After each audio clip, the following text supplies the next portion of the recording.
What's up, everybody? My name is Charles, and today, oh god, this is, you guys gave me a bunch of questions to ask this guy, who happens to be my college professor from back when I went to music school. I have no idea what you guys have asked, but, we're gonna find out.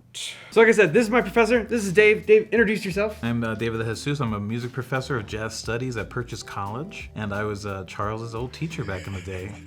Dave's here to answer all of your burning questions, which are probably going to be all just embarrassing questions about me and not actually about school. But we'll talk about school also. Dave, I'm going to give you the honors. You can click on the first question. I don't know what these are. We're going to find out. How good was... You guys are coming right out of the gate with this? Come on, give me a break here. How good was Charles actually? Or did he just play every piano he saw? What does that mean? Well, you guys are coming out for the attack like right off the bat. Ouch. Okay, all right. He was one of the more advanced players right out of the gate. And I noticed Charles... I'll take it. You take it, yep. Our first experience, I never heard you play before, but I asked around about the professors about you. I run a group called the Purchase Latin Jazz Orchestra, and a week before our concert, our pianist decided to just disappear. And I reached out to you. I gave you a list of the music to learn. You got a few days to shed on your own. You did a rehearsal with us. You then shed on over the weekend and did the gig, and you did a great job. Do you know what this is? No. Hold on. You like jazz? You like jazz? You like jazz? You like jazz? That's it. That's the whole thing.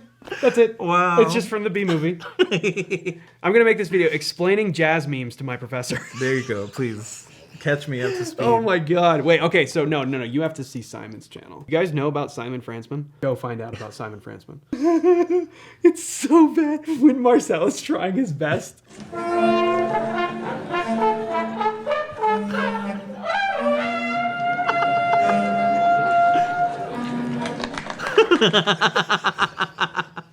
Wait. Okay, hold on.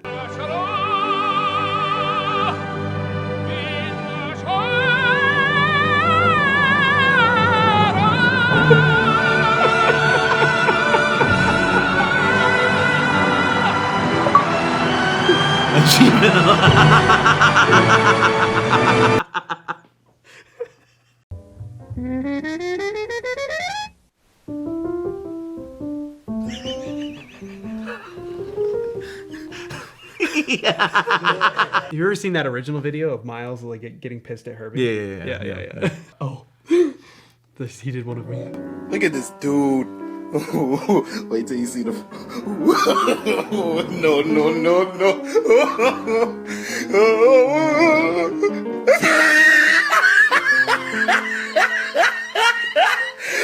Look at the top of his head.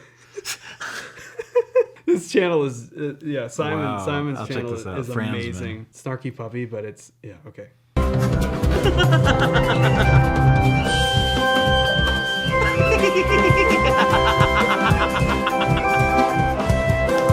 Okay, anyways. What? Did Charles ever cry in session? What? No. No? What does in session mean? What's session? Ooh, interesting. Maybe during school? On the winter breaks, I know he did. Did Charles ever bullshit an assignment?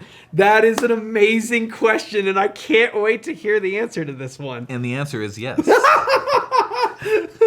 Yeah. In my defense, though, Yes. Have you ever had a student that didn't bullshit something? No. So I'm not that bad. Here, let's hear this. Arranging class, okay? Arranging class. You get a mix of students. So Charles was able to last minute do an assignment.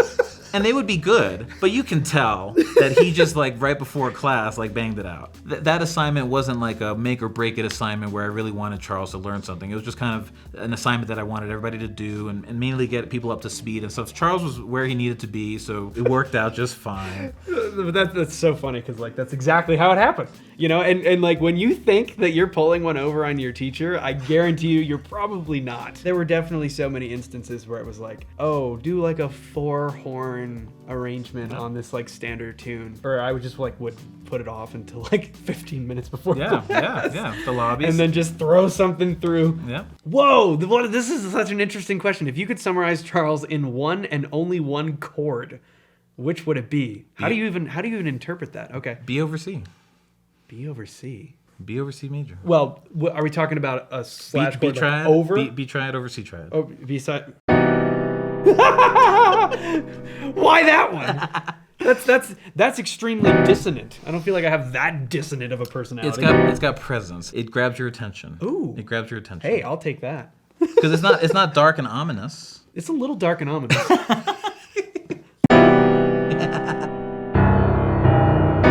Did you ever kind of predict that Charles would be a musician on YouTube or even just be a musician for a living? Interesting question. I mean, like, I definitely didn't think of this as being something I would be doing. Yep. To answer your question, no, I didn't envision YouTube as Charles's future.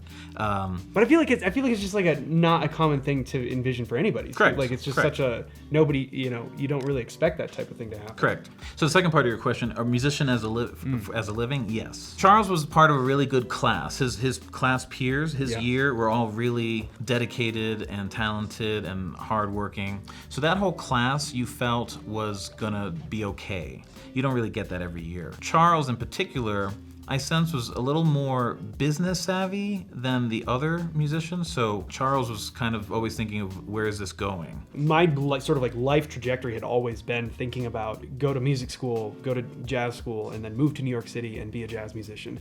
And it didn't take very long into college to kind of look at what that trajectory actually was in real life and go, oh, yeah, I don't want that. You know? So to answer your question, I definitely knew he was going to survive and do great. I didn't know in what. Well, neither did I. Oh, this is an interesting one. What is the biggest tip to writing interesting harmony and not fall into the same progressions? Totally understand it, because like I have that problem too. So like if you had to give people like one, kind of like a seed of an idea, what would you say? So I would say to write a short melody. It could be even 3 notes, and to then come up with chords for each of those notes. And they don't have to be related. So let's say we had okay, so that's our melody, super simple, okay? So we have a C, a B flat, and an F. So C, you have to ask yourself, what can C be? Now, obviously, C can be the root of any kind of C chord.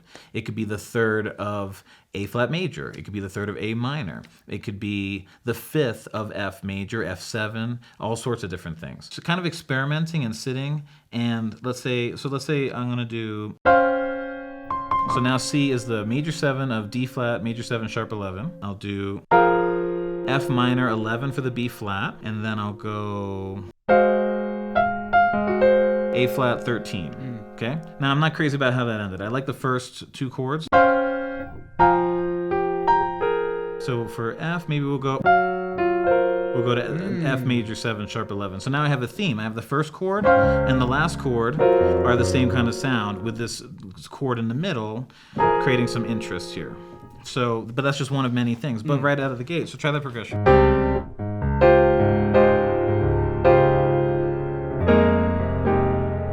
G flat 7, 11. Yeah, there you go. Exactly. And that's just one of a million different combinations of what those 3 notes can be. I did a video on this a long time ago, like near the beginning of the channel, and I basically sat there. And, so if we take C, we can go.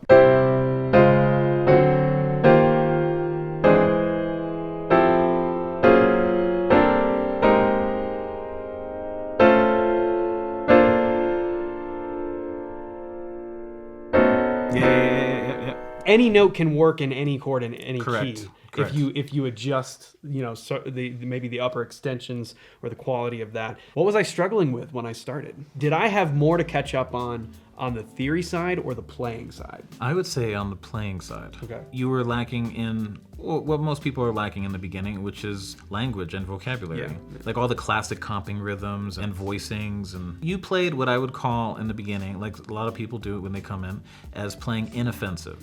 You're playing on a song and you're not hitting any like crazy wrong notes where people are like, but maybe on the safe side. Over the course of your time there, you built up a better catalog of voicings, and you had more experience listening to records, more experience playing with people, and became a better comper. I almost think it's better to come into music school not as with it as other people, because when you have drive and you want to be good but you're not where your peers are, that makes you hungry for it and you work harder.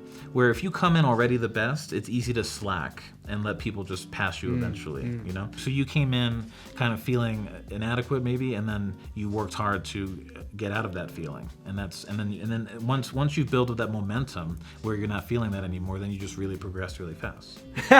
Do you ever watch my videos? And if so, do you have a favorite? Ooh. I'll say something about this really quick. Dave was one of the first people, when I first posted like just a couple of initial ideas on Instagram, one of the reasons that I felt encouraged to like see where this was gonna go is because Dave commented on a couple, and then he actually like reached out and he was like, "This is good. You should do this. This is good."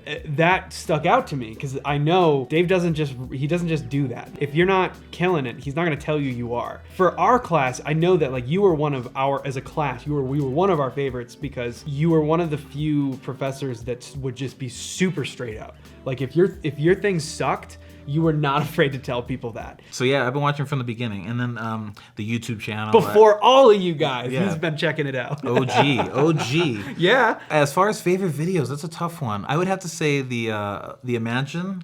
Oh, That was great. Yeah. Because what I love about Charles, and I've talked to him on the phone about this, is that the world that you're in now you were born for this, and not just in your content and your ideas, but just like your facial expressions on that video are wonderful. I love it. Well, thank you. And it's the whole package, and it's great. So I love that one. That's one of my favorites, yeah, for sure. If we're talking about like the memes, probably my favorite that I ever did, I think, is the have you ever had a dream, kid? Have you ever had a dreams that